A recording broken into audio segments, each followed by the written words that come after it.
अच्छा सुनो, सब्सक्राइब करते वक्त ना घंटी बजा देना ताकि जब मैं ऑनलाइन आऊँ तो तुम्हारे फोन की भी तो दोस्तों इस वीडियो में देखेंगे सभी बच्चे सब्र करके परेशान हो चुके हैं।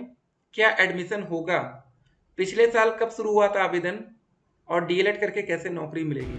सब कुछ हम इस वीडियो में देखने वाले हैं। वीडियो को शुरू से लेकर अंत तक देखना है। जी हाँ, उसके बाद कुछ और बातें आज आपको पता होगा। यूपीपी री एग्जाम स्टार्ट हो चुका है। आज फर्स्ट और सेकंड शिफ्ट का पेपर आपके सामने रख देंगे। यहाँ पर देखिए फर्स्ट और सेकंड का ये अलग अलग है। एक बात और, शिक्षकों की 69,000 नौकरी पाने और बचाने की लड़ाई का अखाड़ा बना यूपी। दो तरफा मोर्चेबंदी। जी हाँ दोस्तों, योगी जी इस पर क्या फैसला लेंगे, सरकार क्या फैसला लेने वाली है, आपको बता दें। कुछ अधिकारियों के चलते वैकेंसी पूरी फंस गई है। ठीक है, कुछ ऐसे बच्चे हैं जो नौकरी कर रहे हैं, उनकी नौकरी जा सकती है। और कुछ ऐसे बच्चे होंगे जो बेरोजगार पिछले 3-4 साल से बैठे हैं, उनको नौकरी मिल सकती है। ठीक है, दोनों चीज संभव है। कुछ बच्चे 3-4 साल नौकरी करके बाहर हो जाएंगे और कुछ नए बच्चे चयनित हो जाएंगे। आप लोग का कुछ कमेंट हम इस वीडियो में रख रहे हैं, बाकी दोस्तों कल की वीडियो में होगा। ठीक है सर, परसेंट कैसे निकालना है तीनों साल का? सर फॉर्म कब तक आएगा, कब तक फॉर्म आएगा सर? यहाँ पर देख सकते हैं। सर अब नहीं लग रहा है कि आवेदन होगा। जी हाँ, देखिए जब ज़्यादा लेट हो जाता है ना, तो यही बातें सबको लगती है कि अब नहीं लग रहा है। ठीक है, लेकिन आज की डेट में आपको सच्चाई बता दे, कोई भी एक ऐसा प्राइवेट कॉलेज नहीं होगा जो ये नहीं चाहेगा कि इस साल आवेदन ना हो।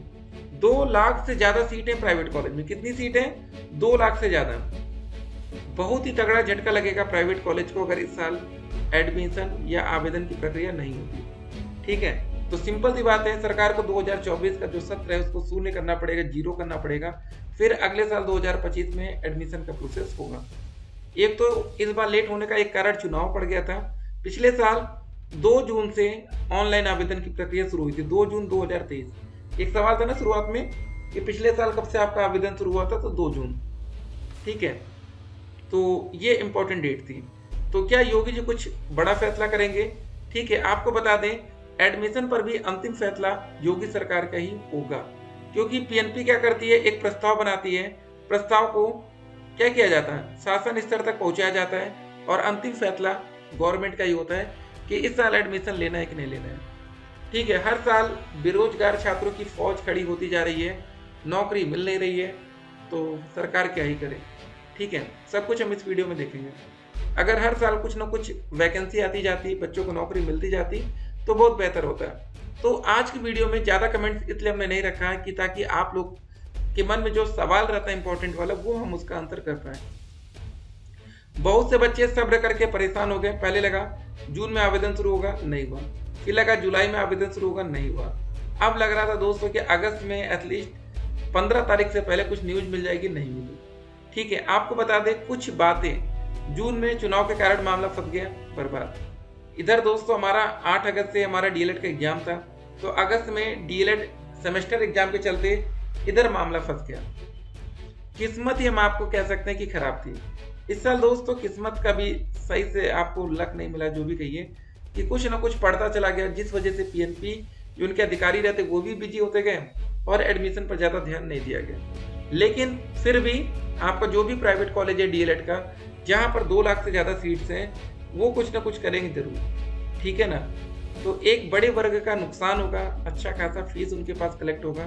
सोचिए कि एक बच्चा 41,000 मिनिमम फीस देगा और मल्टीप्लाई 2 लाख से कर दीजिए, 2 लाख। ठीक है ना, कैलकुलेटर में देखिएगा फिर बताइएगा कि कितना है। ठीक है, अगर आपका कैलकुलेटर काम करेगा तो कमेंट करिएगा, नहीं तो कोई बात नहीं। तो इतना बड़ा नुकसान होगा प्राइवेट कॉलेज का। तो कॉलेज वाले तो चाहते हैं कि इस साल एडमिशन हो, हम क्लियर आपको बता रहे हैं कि क्या होना है। ठीक है, पिछले साल कब से शुरू हुआ तो वो क्लियर था, लेकिन एक इंपॉर्टेंट डेट अभी भी हमारे पास है। पिछले साल आवेदन भले 2 जून से शुरू हुआ, लेकिन लास्ट डेट उसकी क्या थी, ये बहुत इंपॉर्टेंट है। उसकी लास्ट डेट थी दोस्तों 31 अगस्त। तो हमने आपको इसीलिए कहा था कि अगर ये शुरुआत से शुरू नहीं कर पाए, लेकिन अंतिम तक तो देख सकते हैं। Last date for online candidate registration 31 अगस्त 2023। ये ऑफिशियल है, ये बिल्कुल आधिकारिक है, जो पिछले साल हुआ था। वो बातें हम आपके सामने रख रहे हैं। तो इस साल ऐसा क्यों नहीं हो रहा है, क्या दिक्कत हो रही है? वेबसाइट इनकी ठीक से नहीं काम कर रही, तो हो सकता है कि अगर ये कुछ सुधार करने की सोच रहे हैं तो सुधार संभव है। ठीक है ना, तो और कुछ बातें देखिए समझ लीजिए। जो हमारी कट ऑफ जाएगी। ये सवाल बहुत से बच्चों के मन में होता है कि सर जी सरकारी कॉलेज लेना चाहिए कि प्राइवेट। कुछ बच्चों को ऐसा आज भी लगता है कि अगर हम सरकारी कॉलेज ले लेंगे तो हमें पहले नौकरी मिलेगी। देखिए ऐसा कुछ भी नहीं है। जब आपका सुपर टेट का एग्जाम आएगा, फॉर्म आएंगे, तो वहां सिर्फ आपसे ये पूछा जाएगा आपने डीएलएड किया है कि नहीं। ठीक है, सिंपल सी बात है, हाँ या ना। हाँ तो आवेदन करेंगे तो बात खत्म।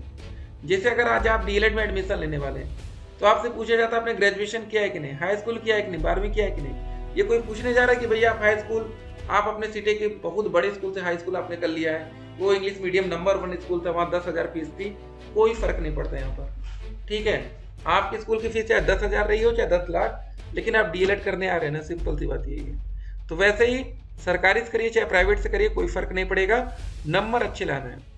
नौकरी का सिस्टम क्या होता है, देखिए आपको बता दे, जब नौकरी के लिए फाइनल मेरिट बनती है नौकरी के लिए, उत्तर प्रदेश में क्या सिस्टम वो भी जान जाइए आज। ठीक है, एडमिशन लेना आपके लिए सही होगा कि नहीं वो भी समझ जाएंगे। यूपी में नौकरी का जो प्रोसेस है, हाई स्कूल, 12वीं, ग्रेजुएशन, अभी तक तो इतना एडमिशन के लिए प्रोसेस है, अब डीएलएड जुड़ेगा। इन सभी का 10-10% लिया जाता है। मतलब 10% कैसे, मान लीजिए आपका हाई स्कूल में 70 है, इंटर में 80 है, ग्रेजुएशन में 60 है, डीएलएड में 90 है, तो जो भी आप परसेंटेज पाएंगे उसको 10 से भाग करेंगे। ठीक है, अब कितना आ रहा है, 10 से भाग करें, यहाँ 7 आ गया, 8 आ जाएगा, यहाँ 6 आ जाएगा, यहाँ पर 9 आएगा। 8 7 15 6 21 9 30, ये 230 नंबर आपका बना है। कितने में से बना ये बताइए, 10 20 30 40, 40 में से 30। ठीक है, तो आपका सुपर टेट भी 260 अंक का होता है। मतलब पेपर तो आपका 150 अंक का होगा, उसमें से आपके 60% नंबर लिए जाते हैं। मान लीजिए आपने 150 में 120 नंबर स्कोर कर लिया, 120 गुणे 60 बटे 150, 1 0 से 0 कटा, 15 चौके 60, 12 चौके 48। ये तो बेस्ट नंबर बता रहे हैं। इतने नंबर अगर आपके बन गए तो भाई मजे ही मजे, 48 हुआ था ना। तो इस तरह दोस्तों आपके टोटल जोड़ के मेरिट बनती है और उस आधार पर आपको नौकरी दी जाती है। एक आपने सीटेट का नाम बहुत सुना होगा बार बार कि सीटेट सर फॉर्म कब आता है। देखिए सीटेट में आप आवेदन के पात्र तब होंगे जब आप डीएलएड में एडमिशन ले लें। जब तक आपका डीएलएड में एडमिशन नहीं हुआ तब तक आप सीटेट के पात्र नहीं है। ये सबसे इंपॉर्टेंट बात। ठीक है, डीएलएड में एडमिशन हो गया, आप सीटेट के पात्र हो गए, ये ध्यान रखना है।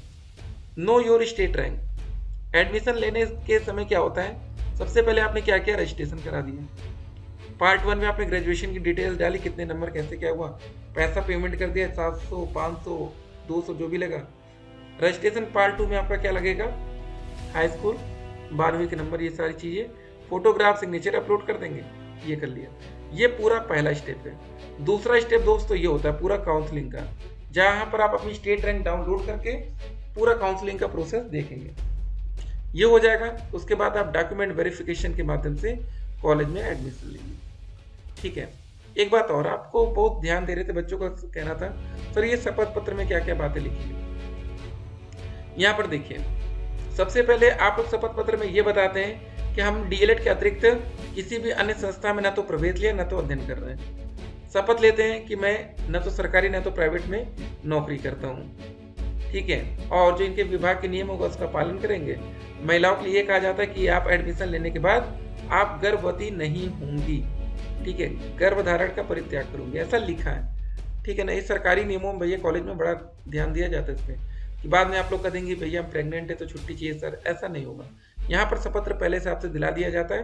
तो ये सब बातें हैं, लेकिन ये हर साल बदलेगा। आपके कॉलेज का 2024 में कुछ नया शपथ आएगा, वो लेंगे आप लोग।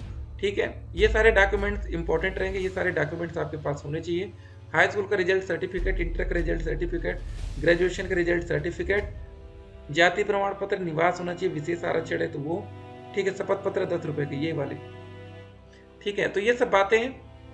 बाकी अब वीडियो के अंत में हम लोग क्लियर कर लें कि क्या करना चाहिए, सब्र करना चाहिए कि नहीं करना चाहिए।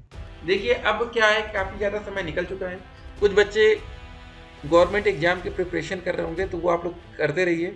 ठीक है, कुछ बच्चे आज यूपीपी का एग्जाम दिए होंगे या कुछ देने वाले हैं, तो उस पर भी आप लोग फोकस रखिएगा। डायरेक्ट एडमिशन के लिए भी दोस्तों, जब तक इसके लिए रजिस्ट्रेशन फॉर्म नहीं आएगा, पीएनपी की तरफ से नोटिस नहीं आएगी, तो डायरेक्ट एडमिशन भी संभव नहीं है। ठीक है ना, तो ये ऐसे होता भी नहीं। बाकी चलिए, जो भी अपडेट आएगी अपडेट हम आप तक पहुँचाएंगे। एज लिमिट मिनिमम 18 साल। फीस आपकी कितनी लगेगी, 700 रुपये फॉर्म भरने की, 500 और 200, इस हिसाब से लास्ट ईयर लगी थी। सरकारी कॉलेज की फीस 10,200, प्राइवेट कॉलेज की फीस 41,000। ठीक है, 1 साल की है दोनों, एक साल की। और फिर नेक्स्ट ईयर भी इतना इतना पैसा आपको देना होगा। एलिजिबिलिटी क्राइटेरिया में ग्रेजुएशन में मिनिमम 50% और ये जनरल कैटेगरी में, आरक्षित वर्ग में 45%। ठीक है, जनरल में 230 प्लस, ईडब्ल्यूएस और ओबीसी में 225 प्लस, एससी में 220 प्लस, बाकी में 200 प्लस। इससे कम पर सरकारी कॉलेज भूल जाइए। चलिए दोस्तों, मिलते हैं एक और वीडियो में, तब तक के लिए स्टे कनेक्टेड। आपका दिन शुभ हो।